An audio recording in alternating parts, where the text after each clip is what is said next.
Primeira Reis, capítulo de número 19, versículo de número 2. Então Jezabel mandou um mensageiro, Elias, a dizer-lhe: assim me faça aos deuses a outro tanto, se de certo a estas horas não puser a tua vida como a de deles. O que vendo ele, se levantou para escapar com vida. Ele se levantou para quê? Escapar com vida. E se foi, e chegando a Berseba, que é de Judá, deixou ali o seu servo. Ele, porém, foi ao deserto no caminho de um dia, e assentou-se debaixo de um vinho, e pediu para si a morte, e disse: o que foi que Elias disse? Jamais ao Senhor. Mais forte, o que foi que Elias disse? Jamais ao Senhor. Toma agora a minha vida, pois não sou melhor do que meus pais. E deitou-se e dormiu debaixo do zimbro.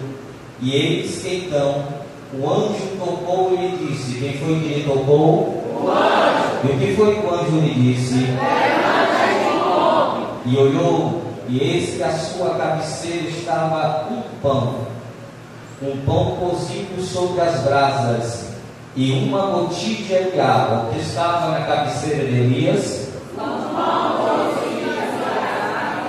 E mais o que? Um pão cozido e o quê? E comeu, e bebeu. E depois que Elias comeu e bebeu, ele fez o quê? Depois que Elias comeu e bebeu, ele fez o quê? E o anjo do Senhor tornou segunda vez. Quantas vezes? Segunda vez. E tocou e disse: levanta-te, come e bebe, porque muito longa será a sua caminhada. Muito longa será a sua caminhada. Podeis assentar. A história do capítulo de número 17 até o capítulo de número 21, no livro da Primeira Vez, tem três personagens principais. Quantos são? Três. O primeiro personagem chama-se Acabe. Como é o nome do primeiro? Acabe. O segundo personagem chama-se Jezabel. Como é o nome da segunda? Jezabel. E o terceiro personagem se chama Elias. Como é o nome do terceiro? Elias. A história conta que Acabe era filho do rei Omri. E quando a Bíblia fala sobre o rei Omri, ela vai dizer que este rei foi o pior rei no sentido espiritual que existiu dentro da terra de Israel. Por que da terra de Israel?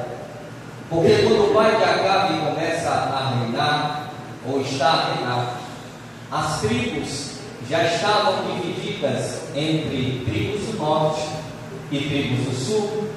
As 10 tribos do norte permanecem com o nome de Jacó, dado por Deus em Gênesis de Israel, e as tribos de Benjamim e de Judá ficam com o nome da nação de Judá.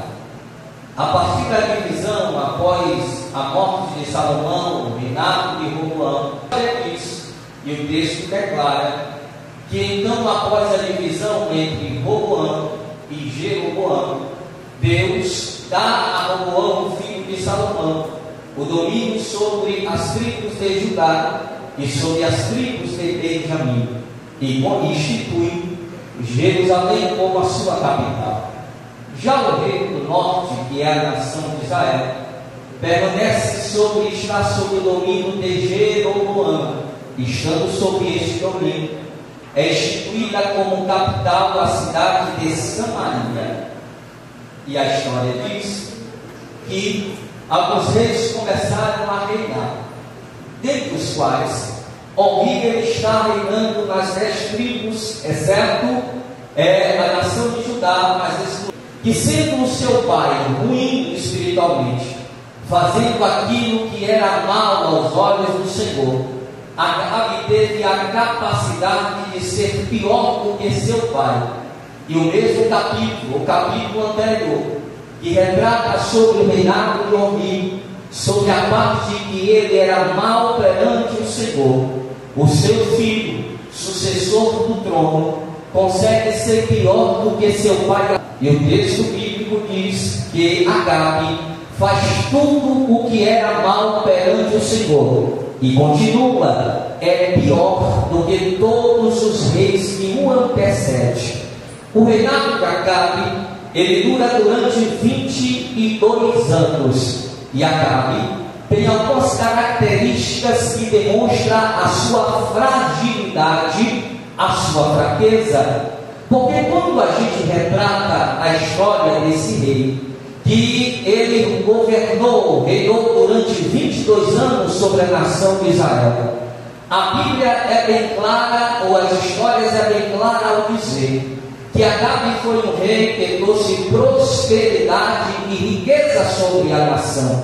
Entretanto, Acabe era um homem muito frouxo, Acabe era um rei muito fraco, Acabe era um rei muito dependente. Além de ter reinado 22 anos e feito aquilo que era mal aos olhos do Senhor, a Bíblia diz que Acabe acaba se casando com Jezabel. Ele se casou com quem? Jezabel. Quando Acabe se casa com Jezabel, é no período do seu matrimônio com esta menina, com esta mulher, que era filha do rei Etibaal, que era da terra de Sidom. Ele começa a demonstrar a sua fragilidade como líder e como rei da nação de Israel. A história nos retrata que Acabe era um homem que estava totalmente sob o domínio da sua mulher. Porque Jezabel começa a perceber que o marido ao qual ela se casou era um homem fraco, era um homem que não tinha potencial de liderança. E todas as vezes que Acabe não tinha poder para tomar decisão, os textos nos relatam que ele corria lamentando-se até a sua mulher Jezabel. E ela era quem tomava uma atitude, que usava o seu poder de rainha, a sua influência para tomar decisões sobre o reinado. Acabe é conhecido na história, além de ser um rei que fez aquilo que era mal aos olhos do Senhor, ele também pode ser descrito como um rei fraco, como um rei frouxo e como um rei dependente da sua mulher. E a partir do momento que Acabe se torna um rei fraco, um rei frágil, um rei frouxo, e se torna dependente da sua mulher Jezabel, isso demonstra que ele quebra um princípio de autoridade dada por Deus, ainda no livro de Gênesis, quando Deus diz que o cabeça da casa é o homem. Está escrito na Bíblia Sagrada: o homem, ele tem que ter autoridade, domínio, de proteção, de regência sobre o seu lar. Se ele não tem domínio, se ele não tem regência, se ele não tem autoridade, algumas coisas vão começar a minar dentro da sua casa, da estrutura da sua casa. Historicamente, toda a família que deixou de ser dominada pelo homem, que ele deixou de matar as baratas, os ratos, os pernilongos, fechar o portão de sua casa, ser o provedor dela, e a mulher começou a tomar ação, isso consequentemente minou, desestruturou a casa, desestruturou a família. E no reinado de Acabe não acontece de forma diferente. A história diz que Acabe se tornou dependente das ações da sua mulher, e ao perceber a fragilidade de Acabe, Jezabel começa a tomar a rédea do seu lar, do reinado do seu marido, na nação a qual ela era peregrina e estrangeira, porque ela era de Sidom e não da nação de Israel. E a história diz que Jezabel, ela começa a tomar parte do reinado, e ela se insere dentro do reinado, instituindo todo o governo, toda a estrutura de governo, toda a estrutura de palácio, toda a estrutura espiritual, litúrgica de culto, é dominada por Jezabel. Só que tem um porém. Como o próprio nome do pai de Jezabel retrata quem era o Deus que ela servia, isto diz quem era Jezabel. O nome do pai de Jezabel era Etibaal. Baal, quem era Baal? Era um deus da mitologia cananeia, onde todos os cananeus adoravam. Quem era Baal? Segundo a mitologia cananeia, Baal era o deus do trovão, Baal era o deus do raio, Baal era o deus da fertilidade, e Baal era casada com outra deusa chamada Aserá. Aserá era a mulher de Baal. E segundo o dito da mitologia cananeia, Baal ele consegue conquistar Aserá após matar o seu marido. O seu marido também era um deus segundo a mitologia cananeia. Primeiro Baal mata o marido de Aserá e a toma como esposa. E assim Baal era conhecido como Deus do raio, do trovão e da fertilidade. Para os irmãos entenderem como chega a mente de um idólatra, de um pagão, segundo a mitologia das crenças de Baal e de Aserá, quando eles coabitavam, usando um termo bem técnico para não ser um termo chulo, quando eles coabitavam, segundo a crença dos cananeus, a partir do momento que eles coabitavam, o sêmen de Baal era como se fosse a chuva que trazia prosperidade sobre as plantações, que trazia riqueza sobre as plantações, sobre a agricultura. Então todo cananeu, quando via a chuva cair, ele dizia: Baal está tendo uma relação com Aserá, e isto está trazendo chuva através do seu sêmen, e as nossas plantações irão prosperar. Esta era a crença dos cananeus. E a história diz que quando Jezabel toma a parte espiritual da nação de Israel, que todos nós sabemos era uma nação monoteísta, adorava o único Deus de Abraão, Deus de Isaac, Deus de Jacó, ela insere dentro do conceito espiritual litúrgico de culto de Israel o Deus dela Baal e a deusa dela Aserá. Sabe o que acontecia? A história diz: era obrigação de todo israelita prestar culto ao Deus de Jezabel e a deusa de Jezabel, Baal e Aserá. A história diz que aquilo foi perdurando. E eu, quando estava estudando sobre a história, eu me ative a uma frase do historiador Flávio Josefo, que viveu em 37 até 103 depois de Cristo. Olha só o que Flávio Josefo chega a dizer sobre: jamais houve uma mulher tão ousada, tão insolente. Ela edificou o templo a Baal, ela substituiu o culto a Deus pelo paganismo. Não havia permissão para que houvesse culto a ambos no mesmo lugar. Ela tomou a direção de toda a nação. E Flávio José diz um termo interessante: que o seu marido Acabe passava a mão na cabeça de Jezabel por causa de todas as suas atitudes. O que Jezabel faz mais, pastor? Além de ela criar um templo para Baal em Israel, além de Jezabel instituir o culto a Baal e a Aserá em Israel, a história diz que era um presságio aquele culto. Sabe por quê? O culto a Aserá e a Baal é um culto que não envolvia um culto como as outras religiões contemporâneas, como a islamismo, como a religião do budismo na Índia. Não, o culto era totalmente um culto sexual, era envolvimento, lascívia, todo tipo de pecado, fornicação, adultério. A forma que havia de adoração a Baal e a Aserá era um culto totalmente sexual que não tinha nada a ver com a adoração. Israel virou uma nação totalmente pecaminosa, uma nação cheia de lascívia, uma nação cheia de pecado.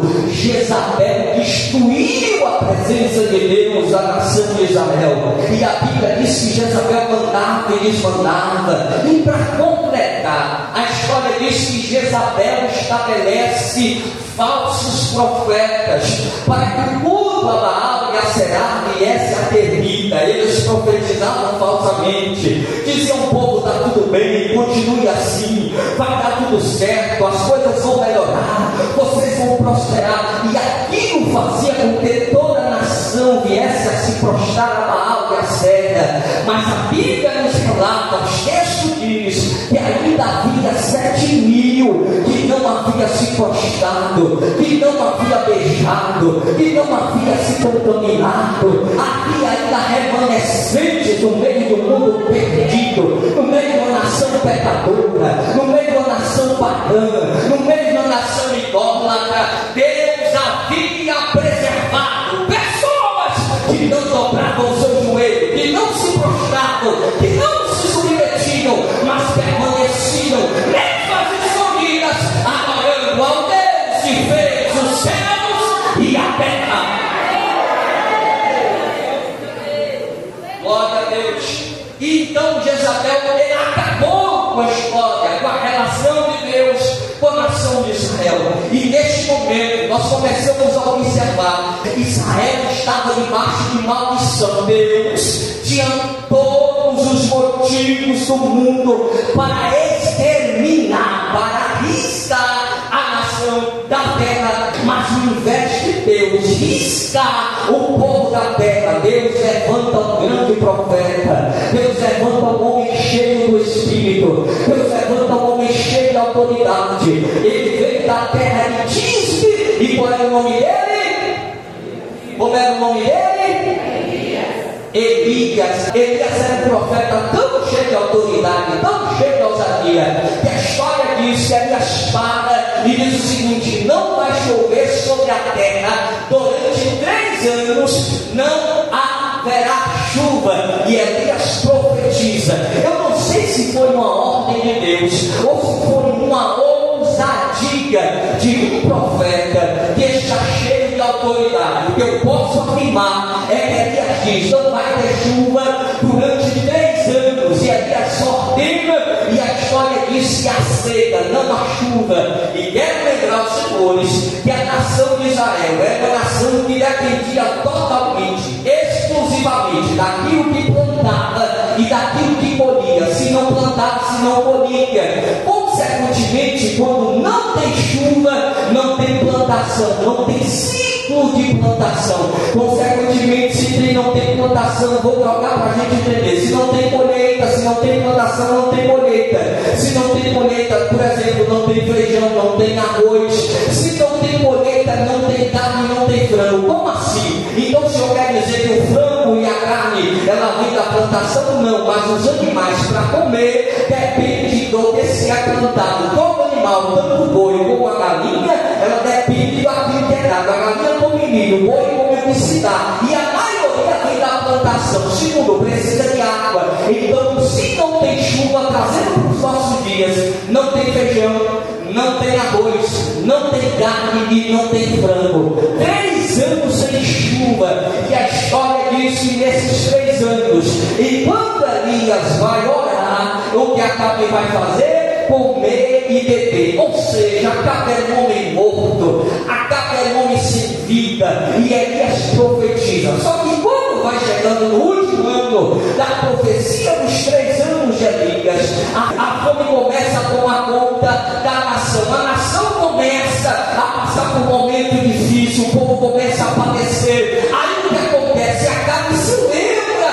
da situação, e a história diz que Acabe pergunta: quem foi que fez isto para que houvesse 3 anos de seca na região de Israel? Olha, irmão, o que é um homem que está desvinculado a Deus? As coisas estão acontecendo em sua casa, as coisas estão acontecendo no seu reinado, e Acabe veio se tocar depois de 2 anos. Olha para mim, porque eu quero uma coisa te dizer nessa noite: tem gente que está morto espiritual, que a sua casa está desmoronando, e sabe o que ele está vendo? Nada. Sabe o que ele está enxergando? Nada. Eu pastoreei uma irmã que era desse jeito. Toda vez que ela me procurava, era para falar de alguém. Ela dizia: o senhor está sabendo, o senhor está sabendo disso e daquilo, fulano, Beltrano fez isso e aquilo. O que acontecia com a casa dela? A casa dela estava desmoronando. Os filhos que eram na igreja começaram a se desviar. O marido estava enfiado nas drogas, servindo, fugindo dos traficantes. E qual é a preocupação da mulher? Preocupada com o que está acontecendo com a casa alheia. Tome conta da tua vida,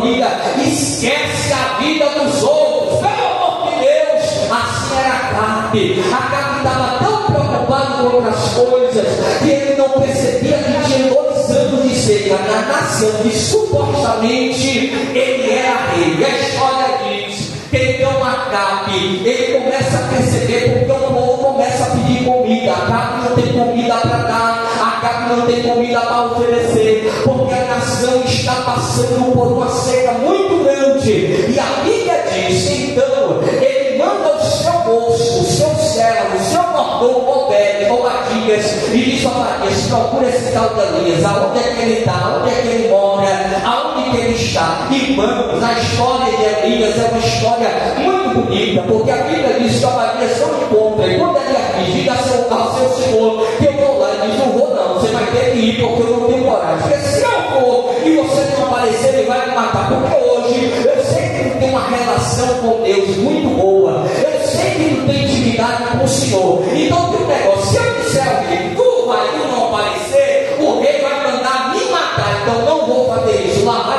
Elias, chega até Acabe e diz: foi eu que disse que não vai chover 3 anos, mas eu vou morar ali e vai chover 3 anos, só vai parar a chuva, vai voltar a chover agora. Só que antes disso, eu estou sabendo aí que sua mulher Jezabel instituiu um culto a Baal e a Será aqui na nação de Israel. E eu quero fazer um desafio a todos os profetas e a todos os sacerdotes que existem de Baal e a Será. Qual é o desafio? Nós vamos para o Monte Carmelo, porque o Carmelo é um monte de culto de Baal e a Será, e Jezabel subia para oferecer sacrifício a Baal e a Será. Ela diz: nós vamos para o monte, e quando nós chegarmos no monte, eu vou fazer um desafio. Vocês vão orar, vocês vão clamar a Baal, e se ele responder, ele é Deus. Se ele não responder, eu vou orar. Se Deus responder, ele é Deus de Israel. Aceita o desafio aceito. Sobe 450 profetas de Baal. Quantos? 450 contra 1. Sobe os 450 profetas de Baal. E Elias sobe sozinho com o seu moço. E a história diz que pela manhã os profetas clamam. Eles clamam e dizem: Baal, nos responde. Eles começam a dilacerar o seu corpo, a cortar, literalmente cortar o seu corpo. E Baal não responde. Dá 10 horas, eles clamam, Baal não responde. Dá 11 horas, Baal não responde. Dá 11h30, Baal não responde. Dá 11h45, aí Elias bate aquele espírito zombador, brincalhão, diz assim: continua clamando. Quem sabe Baal está cochilando ou meditando o poder de Deus. E Elias está aquela risada. Dá meio-dia, a paciência do profeta Elias se acaba. E o que Elias faz? Ele diz o seguinte: então agora chega, já que Baal não respondeu, agora é a minha vez de chamar e de clamar a Deus. E aí a Bíblia diz que Elias prepara o altar. Quando Elias prepara o altar, Carlos José diz que ele convida o povo para verificar se tem algum fogo escondido. O povo verifica, está tudo ok. Elias pega os cântaros, Elias pega o morteiro, prepara o altar, joga água nos cântaros sobre o sacrifício. As águas do sacrifício descem e escorrem. E a Bíblia diz que Elias faz a seguinte oração: se o Senhor é Deus, e se existe Deus em Israel, e se o Senhor Jeová é o verdadeiro Deus, que desça fogo do céu e consuma o holocausto. Quando Elias fecha a boca, diz a Bíblia que desce fogo do céu de alto a baixo, consome o holocausto. E todos viram que o Deus de Elias é o verdadeiro Deus. E olha, Elias está no auge. Eu vou te explicar para você entender. Quando Elias desce do Monte Carmelo, depois que o próprio povo mata todos os falsos profetas e os falsos sacerdotes de Baal, os 450, Elias desce no Carmelo cheio, irmão, autoridade. Eu vou te explicar quem era Elias se fosse hoje. Elias era aquele homem que todo pregador, todo cantor, todo pastor, todo mundo que tem chamado de Deus na vida queria ser Elias. Sabe por quê? Porque Elias era um homem que tinha intimidade. O que Elias tinha? Diga mais forte, Elias tinha o quê?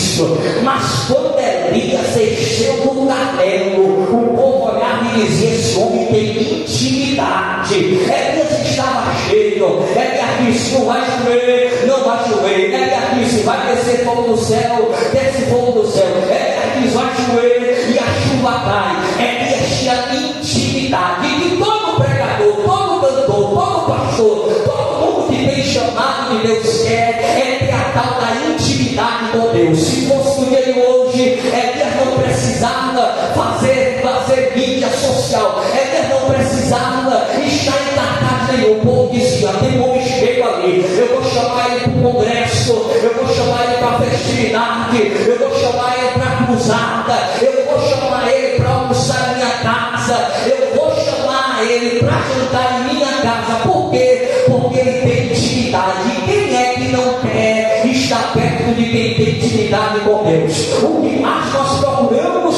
é pessoas que de fato têm intimidade com Deus. E Elias tinha intimidade. Então, se fosse hoje, Elias estaria em todos os eventos. A agenda de Elias, como hoje a gente liga para alguém para chamar para pregar, para chamar para cantar, ele diz assim: o assessor, eu não posso esse ano porque a agenda está lotada, eu não posso atender este ano porque a agenda está cheia, só tem agenda para daqui um ano, só tem agenda para daqui 2 anos. Por quê? Porque Elias era vaso, Elias era o profeta, é o homem da mesa. Então Elias desce cheio de autoridade. Elias cuspisse no chão. Se fosse hoje, o povo já estava dando terra, quebrando asa, andando de um pé só. Elias tinha intimidade com Deus. E se tem uma coisa que torna um homem cheio de Deus, é a tal da intimidade. Quando você pega a história dos heróis da fé, as pessoas seguiam a Pedro porque Pedro tinha intimidade. As pessoas queriam ouvir Paulo porque Paulo tinha intimidade. As pessoas queriam ver John Wesley porque John Wesley tinha intimidade. As pessoas queriam ver Savonarola porque Savonarola tinha intimidade. As pessoas queriam ouvir Jonathan Edwards e as plenárias enchiam com mais de 5, 10, 15 mil pessoas por culto. Às vezes 3 cultos no dia que dava 50 mil pessoas, porque John Edwards tinha intimidade. As pessoas lotavam o estádio com mais de 150 mil pessoas. Agora no século 20, porque existia nos Estados Unidos um homem que tinha intimidade. Qual é o nome dele? Billy Graham. Billy Graham enchia estádio, era conselheiro dos presidentes americanos. Billy Graham sentava na mesa com os presidentes americanos. Billy Graham ia nas casas de vermelho dos presidentes americanos, porque quando os presidentes americanos olhavam para Billy Graham e diziam: este homem tem algo diferente na vida dele. E quando temos intimidade, não precisa de uma placa de profeta, não precisa de uma placa de vaso, não precisa de uma placa de pastor, não precisa de uma placa de missionário, não precisa de uma placa de pregador, não precisa de uma placa de adorador, não precisa de nada disso. Vai ser como Eliseu, sucessor de Elias, que também tinha intimidade e porção dobrada daquilo que Elias tinha. Quando Eliseu passa, a mulher disse: aquele não tem placa, mas é homem de Deus. Aquele não tem sapato de couro, mas é homem de Deus. O terno dele não tem corte italiano, mas é homem de Deus. Ela não anda, ele não anda com botão para dizer que é profeta, mas é homem de Deus. Porque quando é homem de Deus, quando é mulher de Deus, quando é vaso de Deus, não precisa de placa, não precisa de slogan, só precisa a pessoa olhar e dizer: ali tem algo diferente, ali tem alguma coisa diferente, que é o Espírito Santo que está na vida dele. Tem algo diferente na vida, levanta a mão para mim, você tem algo diferente. E para quem está do seu lado, diga: você, mas fica mais forte, rapaz, você tem algo diferente. Sabe o que é? O que é que ele tem? O que é que ele tem? O que é que ele tem? Diga mais forte, está com dúvida? O que é que ele tem? O Espírito Santo. Elias está cheio de autoridade. Só que tem um porém. Comecei até a pregar mais cedo, porque sabia que estender. Elias desce cheio, irmão. Eita, Elias era o pai, Elias era o profeta. 19, versículo de número 1. O frouxo do Acabe, em vez de tomar atitude, depois que Elias ora, desce fogo e manda o povo matar os 450 profetas de Baal. A Bíblia diz que Acabe, versículo de número 1, do capítulo 19, para você ver que eu não estou mentindo. Acabe fez saber a Jezabel tudo quanto Elias tinha feito, e como totalmente matara todos os profetas à espada. Quando Jezabel ouviu aquilo, o espírito da pombagira, de tanta rua, 7 facadas, tudo que é legião que estava no corpo de Jezabel, se enfurece de tal forma. E no versículo de número 2, Jezabel manda dar um recado ao tal do profeta que estava em todos os cartazes, congressos de fertilidade. Diga a ele que eu vou matar ele na espada, como ele matou a todos os profetas. Aí o mensageiro vai levar até Elias. Elias, quem sabe, estava pregando para a multidão. Quem sabe Elias estava cheio de autoridade, profetizava, botava a mão para a cura, entregava a revelação. Aí de repente alguém cutuca Elias e diz assim: olha, eu tenho uma coisa para te dizer. Minha chefa, minha rainha, comandante do palácio, diz o seguinte: ela vai te matar. Irmão, pareceu uma facada no coração de Elias. O homem, o semblante foi embora. Aquele homem vivo, cheio do Espírito Santo, cheio de autoridade, fica bom. Ele ficou com o quê? Com medo. Aonde estava aquele vaso que há horas atrás estava cheio de Deus, e de repente Elias começa a ter uma crise. Elias tem o quê? Uma crise. E aí eu vou começar a pregar faltando 10 minutos para terminar. Elias começa a ter uma crise. A história diz que Elias é considerado o maior profeta que existiu antes de João Batista. Elias é o maior profeta do Antigo Testamento, e só não é maior profeta do que o próprio João Batista, que Cristo testemunha que não houve profeta nem antes nem depois dele haverá como João Batista. Só que o mesmo Elias, que estava cheio de Deus, é o mesmo Elias que no versículo de número 2, quando ouve sobre a ameaça de morte, ele corre para o deserto.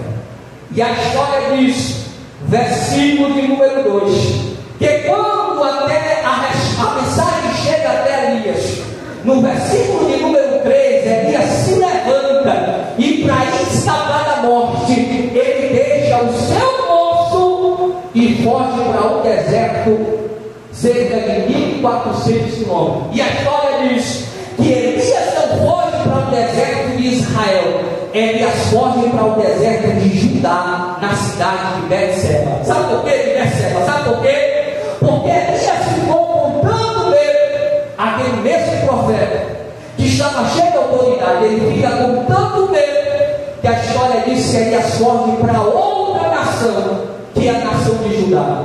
Elias foge, e quando Elias foge, a primeira coisa que Elias faz é deixar o seu moço. Elias faz o quê? O que Elias faz? Os irmãos estão no culto. Elias faz o quê?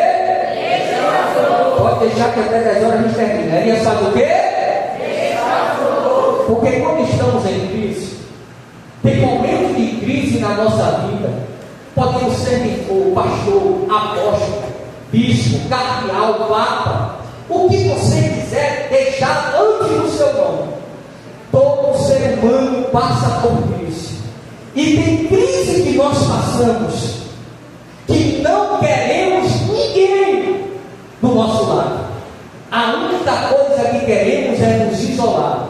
Nós não queremos pai, nós não queremos mãe, nós não queremos marido, nós não queremos esposa, nós não queremos filho, nós não queremos pastor, nós não queremos amigo de trabalho, nós não queremos colega, nós não queremos vizinho. A única coisa que queremos é ficar só.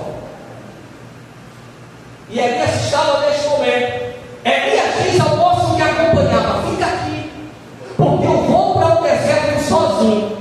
E todos nós ouvimos mensagem que diz o Deserto é lugar de isolamento, deserto é lugar de solidão. E Elias está no deserto, só? Elias está só? Elias não está com ninguém, porque a crise que Elias está passando é uma crise que ele não entendia o que estava acontecendo. Olha para mim, Elias pensava: num dia eu oro e desce fogo do céu, num dia eu profetizo, fica 3 anos sem chover, num dia eu mando e mato 450 profetas de Baal, e no outro dia eu estou em um deserto, sozinho e sem ninguém. Sabe por quê? Porque todo mundo passa em deserto na vida, e tem deserto que passamos que não queremos ninguém do nosso lado. Elias estava passando por um deserto.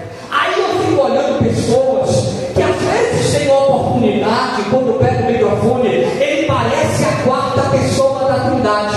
Ele não tem crise, ele não tem aflição. Na rede social ele sempre está bem, ele sempre está orando, ele sempre está jejuando, ele sempre está pregando, ele sempre está liderando, ele sempre está cantando. Ele nunca tem crise de assistência, ele nunca passa por dificuldade. Só que a minha Bíblia diz que o segundo maior profeta da história passou por crise.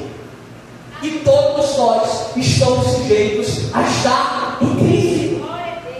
Não existe dentro da igreja super-homem, não existe dentro da igreja Mulher Maravilha, não existe dentro da igreja super-crente, porque o próprio Paulo diz: eu estou sujeito às mesmas paixões que vós estão sujeitos. As pessoas olhavam para Paulo e diziam: eu vou te adorar. As pessoas olhavam para Paulo e diziam: eu vou te seguir. As pessoas olhavam para Paulo e diziam: você é meu exemplo. Aí Paulo dizia: o seu exemplo é Jesus, porque eu, como homem, estou sujeito às mesmas paixões e às mesmas deficiências, às mesmas dificuldades que nós estamos passando e que nós podemos passar. Pronto, Paulo tinha um espinho na carne, e esse espinho matava Paulo toda vez que a Bíblia diz que um filho de Satanás, como diz a expressão do próprio Paulo, ele confeteava ele, lembrando a ele quem ele era, o que ele fez, o que ele estava fazendo. E todos nós passamos por isso. Agar, que foi chamada como serva de Sara, ela passou por crise e ela quis morrer com o seu filho, mas Deus, através do seu anjo, disse: Agar, como me leve, porque tu não vai morrer neste deserto. A Bíblia vai contar a história de Davi, que nos momentos de dificuldade Davi passou por crise. A Bíblia diz que o próprio Cristo no Getsemane, a pressão, a dor, a angústia, a tristeza, a frustração foi tão grande que Jesus, ele fez com que o seu corpo suasse, transpirasse de tal forma que os poros abrem e o seu suor se tornou como gota de sangue. E você, que é pó, que é barro, que é cinza, quer ser melhor do que Jesus? Diga para quem está do seu lado: seja forte e você será fraco. Mas quando você for fraco, aí você estará forte. Porque o segredo do Evangelho é a fraqueza que Deus nos aperfeiçoa e nos capacita para aquilo que Ele tem para as nossas vidas. Quando pensamos que estamos fortes, é aí que estamos fracos. E quando pensamos que somos fortes, que fazemos, que acontecemos, que se eu não pregar, a coisa não acontece. Se eu não pregar, Jesus não fala. Se eu não pregar, Jesus não revela. Se eu não profetizar, não se cumpre. Se eu não cantar, o fogo não cai. É mentira, porque quem faz é Ele, quem pode é Ele, quem é Ele. E é no momento que você olha os três, eu não sou, eu não posso, eu não faço, mas tu é. Tu pode, tu faz.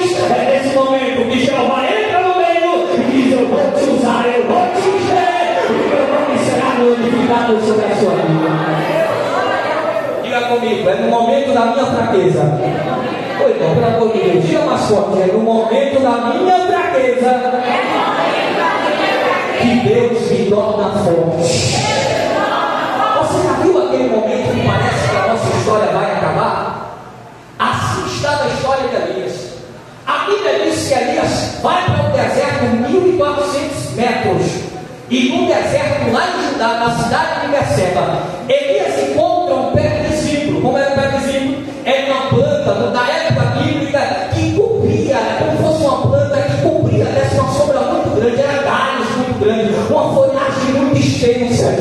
quando Elias vê o pé de zimbro, a Bíblia diz que Elias senta-se debaixo do pé de zimbro. Quantas vezes na vida nós já passamos por crise e a única coisa que nós procuramos é um lugar que nós possamos sentar, que nós possamos estar debaixo de uma sombra e que nós possamos dizer a Deus: se for possível, hoje o Senhor me mata. Você já passou por isso?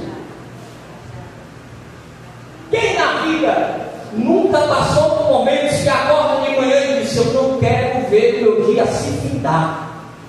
Porque nós somos carne, porque nós somos seres humanos. Mas as pessoas começam a postar em rede social como se a vida do crente fosse só maravilhas. As pessoas começam a postar em rede social, Facebook, Instagram, seja o que for, status, WhatsApp, como se nossa vida fosse perfeita 24 horas, 30 dias por mês, 365 dias por ano. Mas isto é uma grande mentira, porque todo ser humano, quando está na terra, ele passa por crise, seja uma vez na semana, seja uma vez no mês, seja uma vez no ano. Mas todos nós passamos por momentos que olhamos e dizemos: se possível, o Senhor me mate. Elias passou por isso.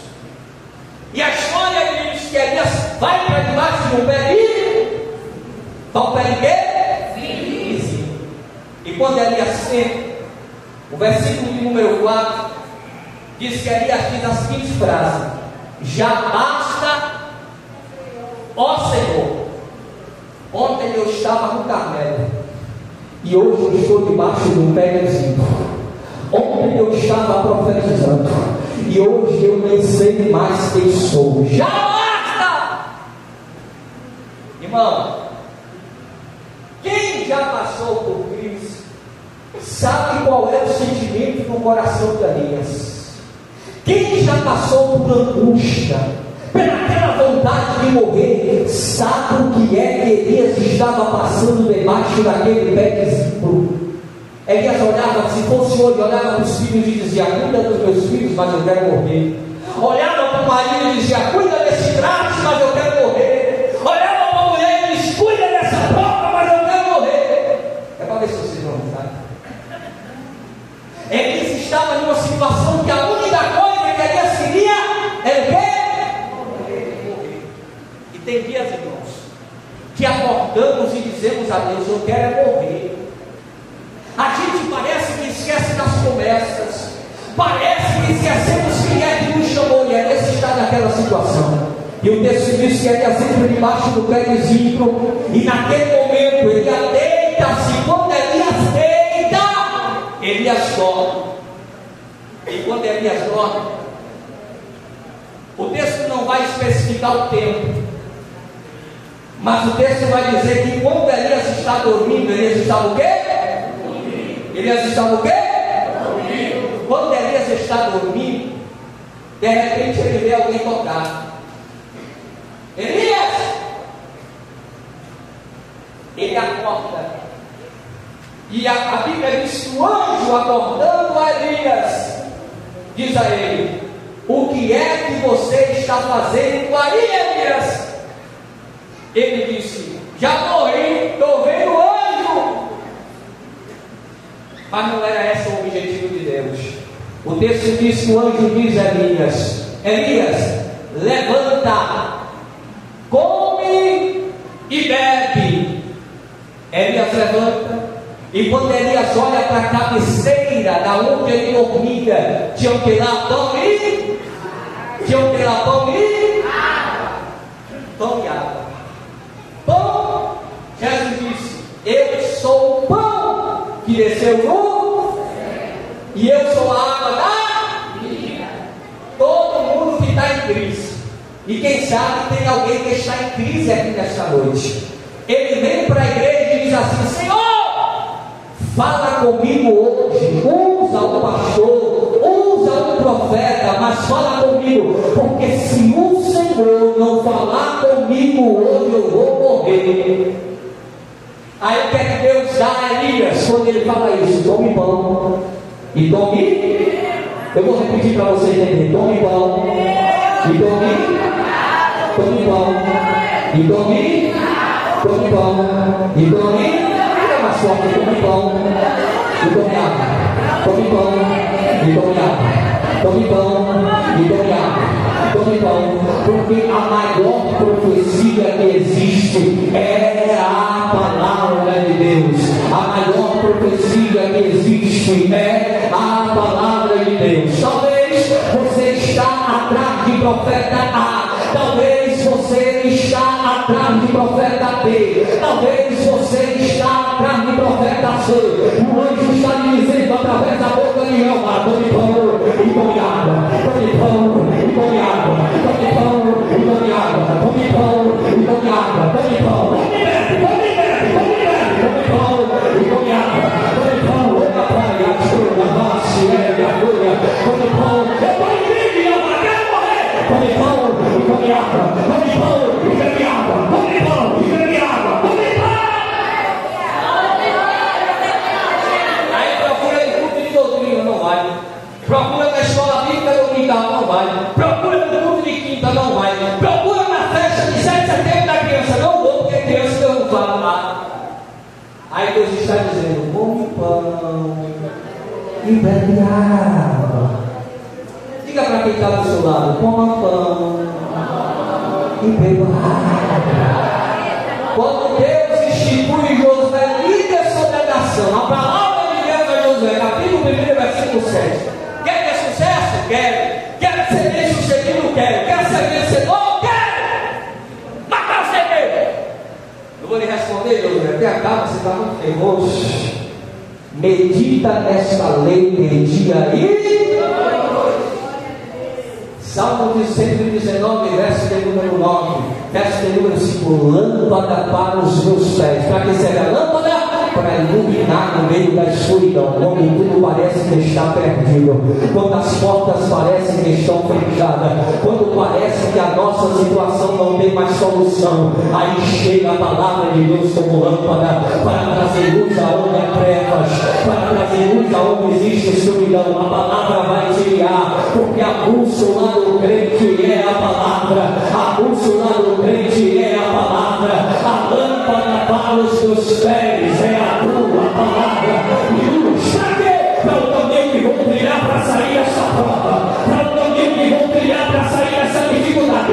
Para de morrer atrás de profeta, para de morrer atrás de igreja, ministério, de revelação falsa, de revelação mentirosa. A verdadeira profecia está na palavra, na palavra, na palavra, na palavra. É por isso que Isaías diz, Isaías 59, 10 e 11: não vou me cansar de repetir o que está escrito lá, porque assim como desce a chuva e a neve no céu e para lá não volta, antes rega a terra, faz brotar e dá semente ao que semeia e pão ao que come, assim será toda a palavra que sai da minha boca, diz o Senhor. Ela não volta, ela não volta, ela não volta para mim vazia. Antes faz o que apraz, antes faz o que apraz, antes faz o que apraz, e prospera, e prospera, e prospera, e dá vida, e dá vida, e dá vida, e é de vida, e é de vida, e é de vida, porque a palavra é a palavra, é a palavra. Jeremias capítulo 29, versículo 25 está escrito: porque a palavra é como um martelo que esmiuça a pena. Hebreus capítulo 4, versículo 12: porque a palavra de Deus é viva, é eficaz, é mais penetrante do que qualquer afiada espada, afiada de dois gumes, vai a divisão da alma e do espírito, das juntas e da medula, e é apta para discernir os pensamentos e o propósito do coração do homem. Se comer e se beber, tem vida, tem vitória, tem bênção, mas precisa comer e beber. Elias come e bebe. Mas quando a gente está na prova, às vezes no culto de terça Deus fala, mas ele diz assim: não é a forma que eu queria ouvir. Isso aqui é a mensagem para 10 horas da noite. Elias come e bebe, mas o texto é bem claro no versículo de número 5, que depois que Elias comeu e bebeu, versículo 6, Elias tornou-se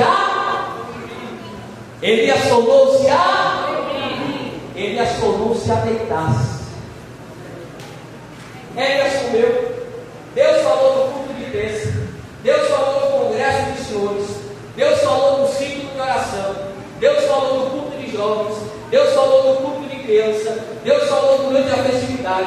O povo comeu, o povo bebeu, mas depois que a barriga encheu, o povo não é esse tipo de profecia e de resposta que eu vim buscar na igreja. Esse é o grande problema. O problema disso é que o povo não quer a forma que Deus quer falar. Ele quer que Deus fale da forma que ele quer ouvir. E às vezes Deus está falando através da palavra e Ele está mostrando o catálogo da Jet Ski, e Ele está mostrando o catálogo da Avon, e Ele está mostrando o catálogo da Natura, e Deus está dizendo: tem pão e tem água na mesa, e meus anjos estão servindo. Come, bebe, come, bebe, come, bebe. Elias come e Elias bebe, mas quem sabe Elias comeu e bebeu. Se não quer, Elias que responde: o texto no versículo 7 diz o seguinte: quando Elias queimou-se, o olho vem segunda vez, estou me incomodado. Elias, de novo, já falei, tu está temando, a resposta eu já dei, tu não aceitou, vai queimar de novo. E a Bíblia diz que o anjo toca aí a segunda. Quantas vezes o anjo tocou? Quantas vezes o anjo tocou? Deus ainda é misericordioso. Porque Deus falou na terça, tu disse: eu não dou crédito. Vai falar na Santa Ceia, vai tocar segunda-feira com misericórdia. Porque se eu fosse ele, ia dizer: falei na terça, tu não deu ousadia, o que eu falei, agora tu vai fazer a conta. E aí tem gente, olha para mim porque isso é forte. Tem gente que Deus já deu a resposta através da mensagem, através da palavra, através do louvor, através do testemunho, e ele está dizendo: eu estou esperando a resposta, Jeová. E Jeová está dizendo: desde a primeira vez que eu já te respondi, mas você estava desatento para aquilo que estava sendo servido e não percebeu que eu já lhe dei a resposta que você precisava. Aí o anjo misericordioso diz: Elias, dormiu de novo, preguiçoso, acorda! E a Bíblia diz que Elias acorda.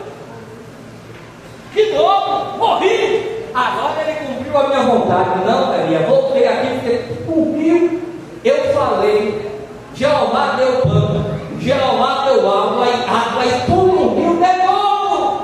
Aí o texto diz que o anjo torna a tocar e disse: levanta, come e bebe, porque eu concluí a profecia, Elias. Come e bebe, porque eu tenho uma resposta de Deus mais profunda para te dizer. Tu já comeu? Sim. Tu já bebeu? Sim. Então agora tu vai comer de novo, tu vai beber de novo, porque se falta vitamina A, Ele vai te dar. Se falta vitamina B, Ele vai te dar. Se falta vitamina C, Ele vai te dar. Se falta vitamina D, Ele vai te dar. Se falta vitamina E, Ele vai te dar. Se falta cálcio, Ele vai te dar. Se falta potássio, Ele vai te dar. Mas você não vai morrer neste pé vizinho debaixo dele, dormindo de barriga cheia. E o que é que eu vou fazer? Levanta, Elias, come de novo, bebe de novo e se levanta, porque a tua história não vai acabar debaixo do pé vizinho.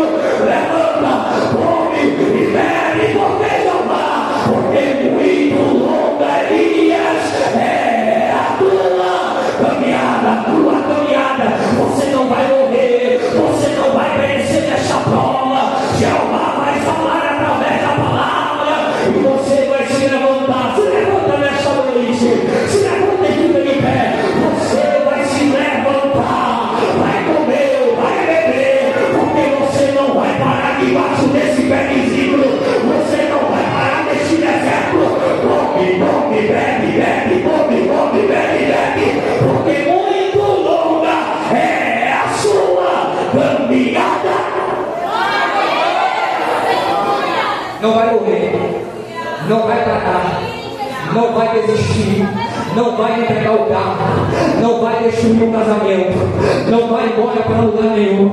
Você vai comer, você vai beber, você vai se levantar e vai dizer: Satanás, eu estava fraco, mas quando eu pensei que estava morto, eu descobri que é na fraqueza que Deus aperfeiçoa a minha força, porque na fraqueza eu deixo de ser dependente do meu eu e passo a ser dependente de Deus. É por isso que Jeremias diz o seguinte: